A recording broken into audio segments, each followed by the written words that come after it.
Assalamualaikum warahmatullahi wabarakatuh. Halo semuanya, bagaimana kabarnya kalian? Semoga pada hari ini anak semuanya dalam kondisi sehat walafiat dan selalu menjaga kebersihan, menjaga kesehatan. Anak-anak semuanya, sebelum pembelajaran, marilah kita berdoa bersama-sama. Ya. Mari.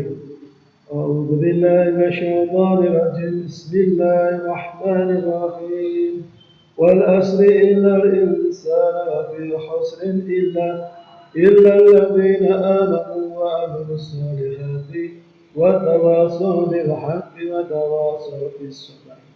Amin ya rabbal alamin. Anak-anak semuanya, pada hari ini kita akan belajar tentang sumber hukum ajaran agama Islam. Yaitu siapkan pulpen sama buku.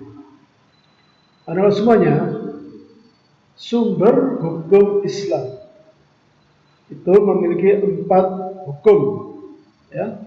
Yang pertama adalah Al-Quran, kedua hadis, yang ketiga ijma, dan yang keempat qiyas. Ya. Penetapan keempat sumber hukum ini disepakati oleh para ulama ahli sunnah wal jamaah. Nah, sekarang kita akan belajar satu persatu. Ya. Yang pertama adalah Al-Quran. Ya. Al-Quran menurut bahasa berarti bacaan atau yang dibaca. Menurut istilah adalah firman Allah yang diturunkan kepada Nabi Muhammad SAW sebagai mukjizat. Ya. Disampaikan kepada para sahabat secara mutawatir, ya, dan membacanya dianggap sebagai ibadah. Nah, Al-Quran adalah sumber hukum pertama dalam agama Islam.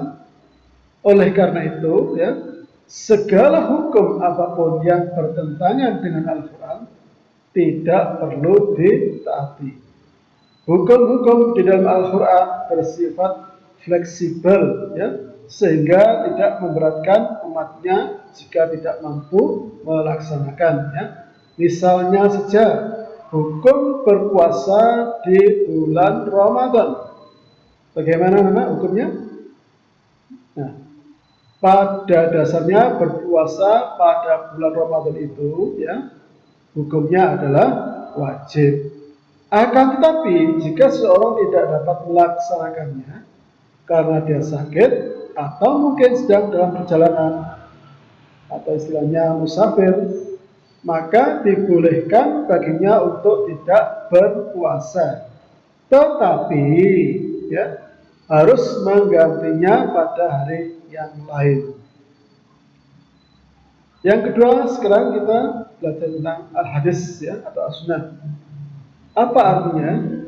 Al-hadis adalah segala perkataan, perbuatan, ketetapan maupun takrir dan cita-cita Nabi Muhammad SAW. Adapun fungsi hadis terhadap Al-Quran adalah sebagai penjelas terhadap hal-hal yang bersifat global.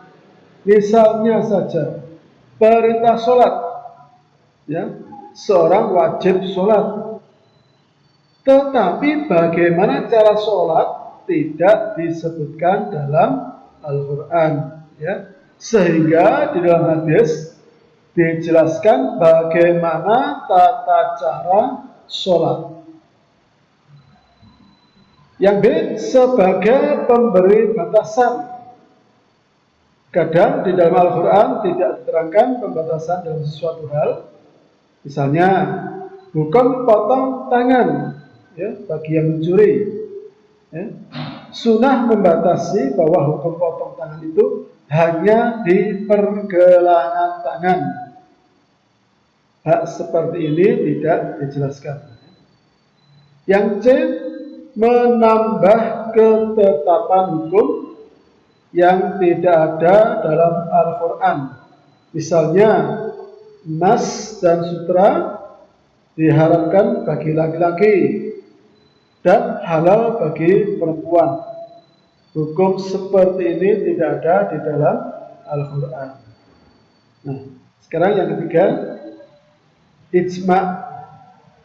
Menurut bahasa, ijma' berarti kesepakatan.